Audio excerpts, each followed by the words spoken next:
Hello, everyone, and thank you for tuning in to the weekly update with Oakwood Financial Group. I'm Joshua Dobie. As many of you know, we started a couple of weeks ago introducing the video format along with our weekly newsletter, and we're continuing in that way today, wanting to bring you pertinent information, but wanting to do so with some amount of brevity because we know you're getting inundated with news programs and periodicals that are talking so much about COVID-19 and all the ramifications of it. So we just want to share with you a couple of things that we're seeing trend-wise, but then we're not going to waste too much of your time, and we're going to sign off until the next iteration, which can come next week. A couple of things, though, to keep in mind from a macro standpoint that we've seen here over this past week. First, the next round of unemployment claims came through a little over 2 million as of the time of this recording. A lot of folks who are still filing or working through backlogs in various states, quite a bit off of the peak of where we were about 9 weeks ago, where we topped out a little over 6 million in terms of new claims, but still about 7, 8, 9 times more than what a quote normal week was before COVID-19 wreaked its havoc economically and financially. That's a good sign that the trend is going down. It's also a good sign that what we call continuing claims for the first time in 9 weeks reduced pretty dramatically.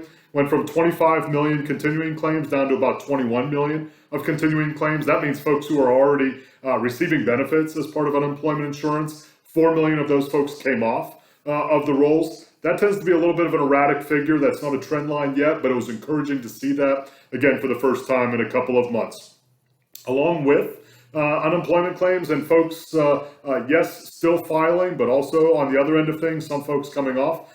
That was probably due in part to the reopening of states' economies. And we've seen now, with very nearly every state in the country, some version of the reopening of the economy. Now, I say some version because I don't need to tell you if you live pretty close to a state border and the folks in the other state from where you live have different rules than you do, whether you're a small business owner or if you're a consumer. It's become very confusing and very challenging for states and for companies and for consumers to interact.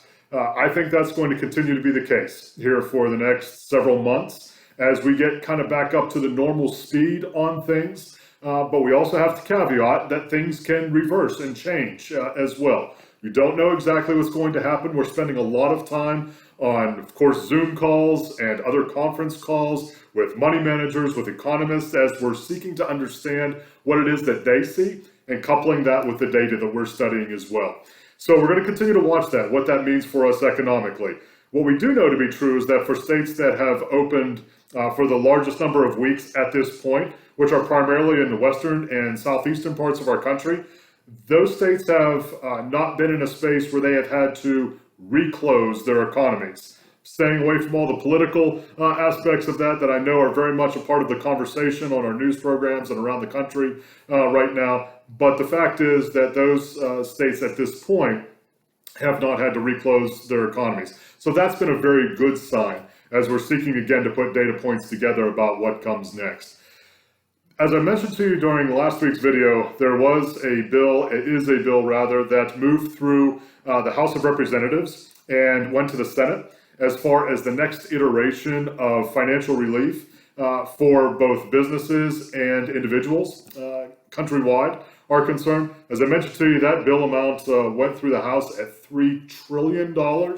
Hard for me to understand all of those zeros, but on top of the zeros that we've already, of course, distributed into the economy. But $3 trillion, as was expected, it was pretty much DOA when it arrived at the Senate. However, the Senate has been working with the negotiators in the House to put together a different modified version on which they can more closely align and come to some level of agreement. Not a whole lot happened on that this past week relative to the holiday and the session being closed for Congress, but as they get back into the swing of things, we anticipate that there could be something that moves through Congress, and certainly we'll bring you those details as they arrive.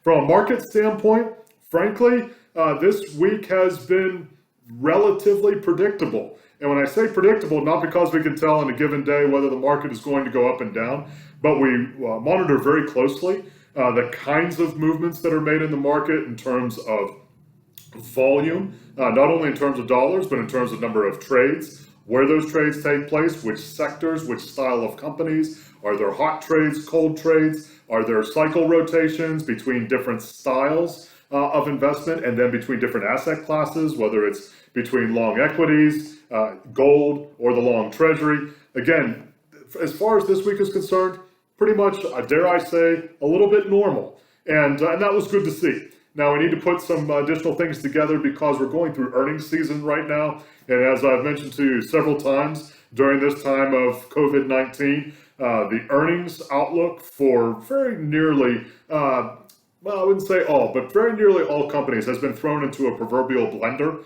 And we're still, as a market, trying to figure out what forward-looking projections are like. Again, we're talking with money managers, we're talking with economists literally daily to try to understand what they're seeing in conjunction with what we're seeing so that we can relate to you good and pertinent information. But at this point, it's still very cloudy, and we really don't know with any kind of firm conviction what the next 3 to 6 to 9 to 12 months look like as far as company earnings are concerned.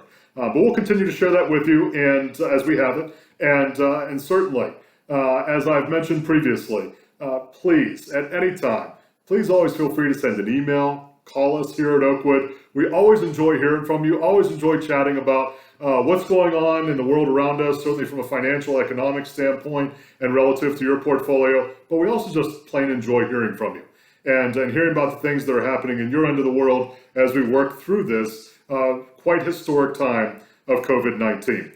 Well, as I promised you, and I don't have any pertinent information, I'm going to draw things to a close. So I'm going to do that now. But as I mentioned previously, please never hesitate at any time to reach out to us with your questions or concerns. We always enjoy hearing from you. Until the next time, friends, I'll look forward to talking with you soon.